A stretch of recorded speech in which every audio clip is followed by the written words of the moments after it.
and cheap.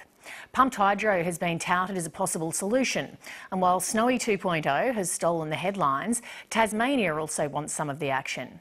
Today, more details on the potential of pumped hydro in the Apple Isle were released, but it rides on whether Tasmania can be better connected to the mainland. Natalie Whiting reports. 93% of Tasmania's power is renewable. It's thanks in large part to hydro generation. Now the state is ready to start sharing more of its clean energy with the rest of Australia. Our vision is for Tasmania to take its rightful place as the nation's renewable energy state, but also to be the nation's renewable energy battery. Hydro Tasmania announced today it's identified 14 possible pumped hydro sites at 8 locations across the island. Our energy system is in transition. We're seeing more and more intermittent sources of power come in, particularly wind and solar. And we need to balance out that volatility with reliable dispatchable power. And this is where pumped hydro can really make a difference. Pumped hydro is a bit like creating a big battery. When there's less demand for power and prices are low, water is pumped uphill. Then, when there's more demand, the water is released. As it falls, it turns turbines, creating electricity. It's much cheaper to build a pumped hydro. We already have hydro infrastructure and transmission infrastructure. We have high hills and steep banks and flat spots at the top of those hills where we can put the additional storages required for pumped hydro. This all adds up to Tasmania providing the most cost-effective pumped hydro solutions in Australia. But there's one big hurdle in the plan: how to get the cheap, clean power to the mainland, where there's most demand. Currently, there's only one cable across Bass Strait for electricity to travel through. It's called an interconnector.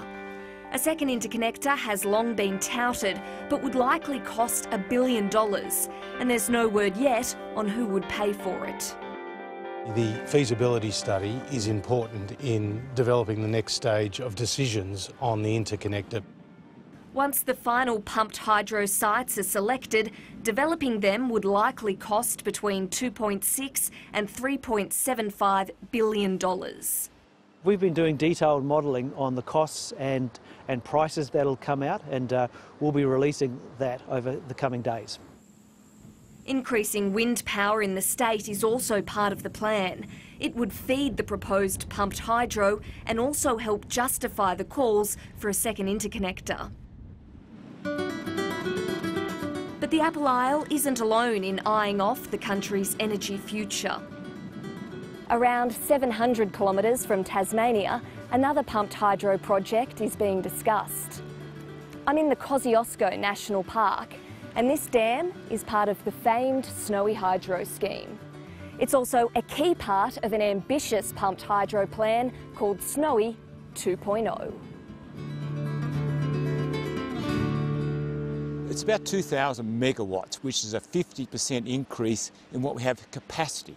Capacity is having energy in storage, ready to use when you most need it. The plan involves connecting this water reservoir to another with an almost 30-kilometre underground tunnel.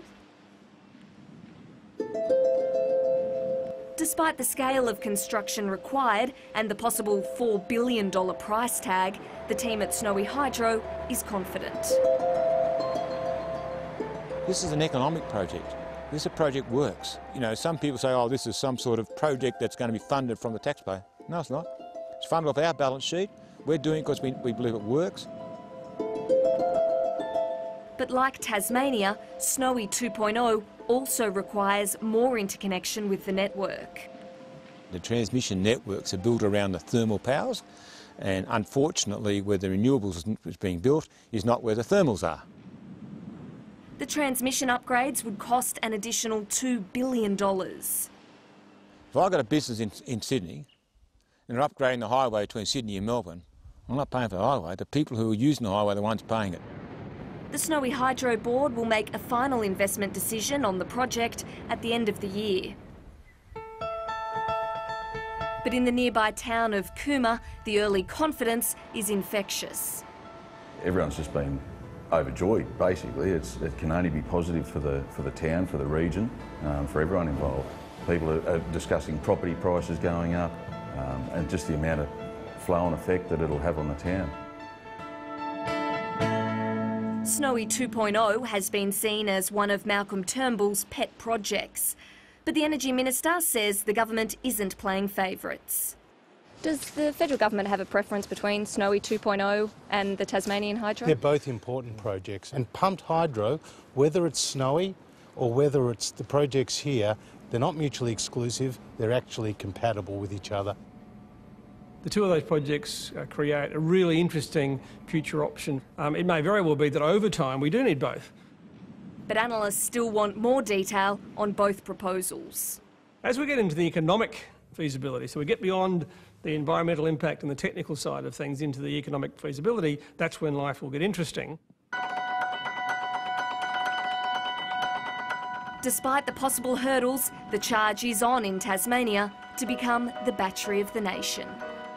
Tasmania should be excited about all these projects. We're very excited about these opportunities, and we think Tasmania should be very proud of the opportunity that we have right now.